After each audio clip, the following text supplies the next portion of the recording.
بسم اللہ الرحمن الرحیم، نور الانوار صفحہ نمبر 2۔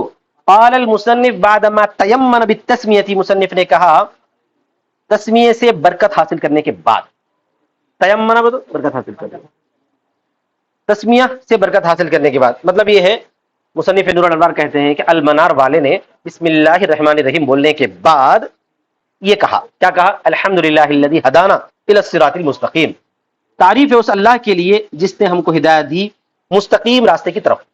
اب ہمارے مصنف نور الانوار ملا جیون کا یہ طریقہ کار ہے کہ انہوں بال کی کھال نکال دیتے ہیں، اس کی ہر لفظ کی بال کی کھال نکال دیتے ہیں۔ وعلیکم السلام، کیا کٹ کر دیا؟ اچھا، تو مصنف نے کہا تسمیہ سے برکت حاصل کرنے کے بعد کیا کہا؟ الحمدللہ الذی ہدانا الی الصراط المستقیم۔ اب بال کی کھال کیسے نکالتے ہیں دیکھو، الحمدللہ کے معنی بھی بولیں گے اور الذی کے معنی بولیں گے، ہدانا کے بھی معنی بولیں گے، صراط المستقیم کے معنی بولیں گے، مگر الحمدللہ کے معنی چھوڑ دیے لوگ۔ کیوں چھوڑ دیے؟ ان کو معلوم تھا کہ آپ لوگ مختصر المعانی میں الحمدللہ کے معنی پڑھ لیے۔ کیا معلوم تھا؟ الحمدللہ کے معنی پڑھ لیے بول کے چھوڑ دیے، مگر اب آپ لوگ مختصر المعانی اگر نہیں پڑھے ہیں تو وہ ان کی غلطی نہیں ہے۔ ملا جیون جب تک جو ہے باحیات تھے، غالباً نصاب تعلیم شروع ہو چکا تھا ہندوستان میں، شروع ہو چکا تھا، تو جو کتابیں پڑھائی جاتی تھی ان میں سے بعض کتابیں ایسی تھی جس میں جو ان الفاظ کے معنی ذکر کر دیے گئے تھے۔ اب آپ لوگ نہیں پڑھے تو میں سیدھا سیدھا اس کو بول دیتا ہوں۔ الحمد، ہا میم دال، الحمد میں ہا میم دال کا مادہ ہے، اس کے معنی تعریف کرنا، اور الف لام استغراق کا ہو سکتا ہے یا جنس کا ہو سکتا ہے۔ الف لام استغراق معنی تمام تعریف ہے جو ہم ترجمہ کرتے ہیں عام طور پہ، ہم کیا ترجمہ کرتے ہیں؟ تمام تعریف، یا جنس کا ہو سکتا ہے یعنی جن سے تعریف، جن سے تعریف کس کے لیے ہے؟ الحمد۔ پھر حمد کے معنی کیا ہے؟ حمد کے جو ہے معنی دو بیان کیے گئے، نہیں دو نہیں، ایک ہی بیان کیے گئے ہیں، لیکن اس کی تعریف تھوڑی سی لمبی ہے۔ جو مختصر المعانی میں کی گئی ہے وہ یہ ہے کہ حمد ذات واجب الوجود کی تعریف ہے، ذات واجب الوجود یعنی وہ ذات جس کا وجود واجب ہے، کون ہے؟ وہ اللہ تعالیٰ، ذات واجب الوجود کی زبان سے تعریف ہے، بولو زبان سے تعریف ہے، چاہے نعمت کے بدلے میں ہو یا نہ ہو، چاہے یعنی اللہ تبارک و تعالیٰ کی ہم تعریف کرنا زبان سے کہ پروردگار بڑا ہے، پروردگار لائق حمد ہے، لائق ثنا ہے، اس طرح پر جو ہے زبان سے تعریف کرنا، چاہے نعمت کے بدلے میں ہو یا نہ ہو۔ ویسے اللہ تعالیٰ کی نعمتیں تو بے شمار ہے ہی ہے، بے شمار ہے ہی ہے، کسی وجہ سے آپ تکلیف میں مبتلا ہیں پھر بھی اللہ کی تعریف کرنا، یہ ہے مقصد۔ تو ذات واجب الوجود کی تعریف ہے، چاہے نعمت کے بدلے میں ہو یا۔ اس کے مقابل میں آتا ہے اور ایک لفظ شکر۔ شکر کا مطلب یہ ہے کہ وہ تعریف کرنا ہے، وہ تعریف کرنا ہے نعمت کے بدلے میں، کیا ہے وہ؟ نعمت کے بدلے میں تعریف کرنا ہے، شکر عربی میں جو شکر آتا ہے، تعریف کرنا ہے نعمت کے بدلے میں، چاہے زبان سے ہو چاہے اعضاء سے ہو۔ کیا مطلب؟ چاہے کیا مطلب ہے زبان سے اعضاء؟ زبان سے بھی تعریف کر سکتے ہیں آپ، جیسے آپ کی کسی نے مدد کی، فلاں بہت اچھا آدمی ہے، فلاں نے جو ہے بہت سخی ہے، زبان سے تعریف کر رہے ہیں۔ کیسے تعریف کر رہے ہیں؟ نعمت کے بدلے میں کر رہے ہیں، زبان سے تعریف کر نعمت کے بدلے میں، کیونکہ انہوں نے آپ کی مدد کی ہے اس واسطے کر رہے ہیں۔ بولیے، نعمت کے بدلے میں تعریف کر رہے ہیں، زبان سے کر رہے ہیں، یا زبان سے نہیں کرے، کبھی کبھار صرف انہوں سامنے سے گزر رہے تو بڑے یاد آئے اس کا ٹھہر گئے ان کے سامنے، جیسے طلبہ اساتذہ کے سامنے کیا کرتے؟ ٹھہر جاتے، زبان سے تعریف کرے گا؟ نہیں کرے، لیکن اعضاء سے جو ہے تعریف کا تھا انداز ظاہر ہو رہا ہے۔ تو چاہے زبان سے کرو چاہے اعضاء سے کرو، لیکن نعمت کے بدلے میں ہو تو اس کو بولتے ہیں شکر۔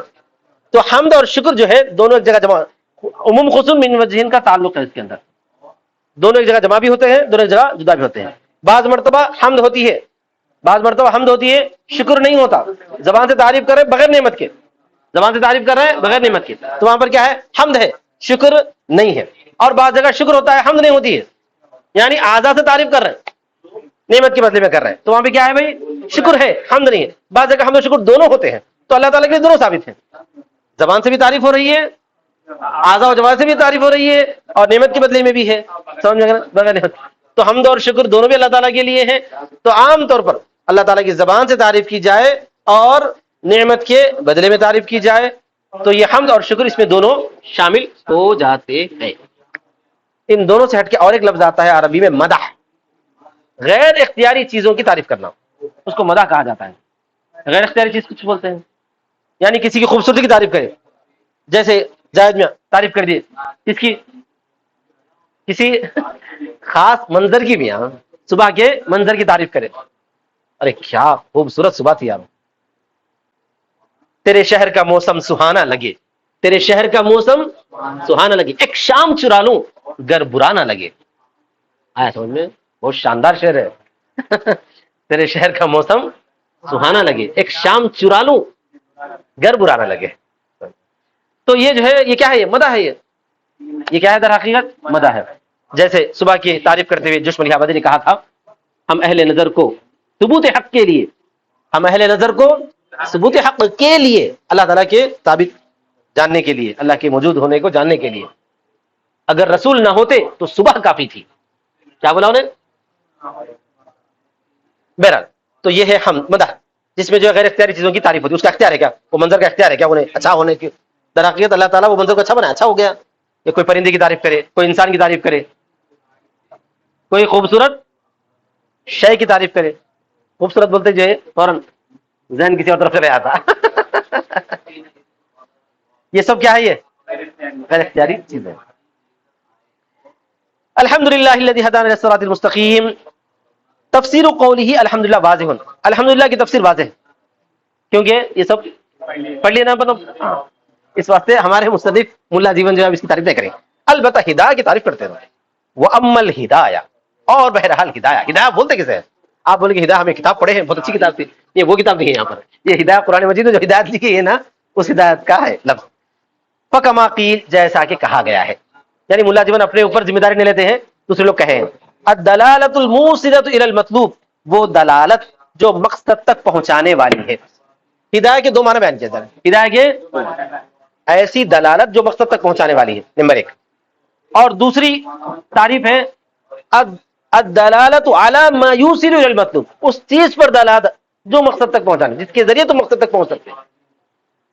اس کی مثال سمجھنا ہے تو ہمارے شہباز کے لیے بول رہا ہوں میں. آپ کسی آدمی سے چار مینار کا پتہ پوچھیں، کسی آدمی سے آپ کیا بولے کہ چار مینار کہاں ہے، تو وہ آدمی اتنا جو ہے اچھا تھا بیچارہ، انہوں نے بولا میری بائک پہ بیٹھو میں تم کو چار مینار پہ لے کے جاؤں گا. تو سمجھ میں آ گیا، آپ کو بٹھا لیا اور لے کے سیدھا چار مینار کے سامنے لے کے چھوڑ دیا. یہ ہے چار مینار. اس کو بولتے ہیں الدلالۃ الموصلۃ الی المطلوب، ایسی دلالت جو مقصد تک پہنچانے والی ہے، ایسی رہبری کرے جو لے جا کے آپ کو مقصد تک چھوڑ دی. دوسری الدلالۃ علی ما یوصل الی المطلوب، اس چیز پر دلالت جو مقصد تک پہنچنے والی ہے. انہیں بولا کہ بھائی آٹو پکڑو، اس کو بولو چار مینار، انہیں جو ہے آپ کو لے جا کے چار مینار چھوڑ دیتا. یعنی تو یہاں سے مہدی پٹنم سے جو ہے 65 بس جاتی ہے، وہاں جاؤ وہاں بیٹھو، انہیں چار مینار کے پاس چھوڑ دیتے. چھوڑ دیں. یہ سب کیا ہے؟ علامہ یوصل المطلوب ہے، مقصد تک پہنچایا نہیں بلکہ ایسی چیز پر رہبری کرے جو چیز مقصد تک پہنچاتی ہے. بولو.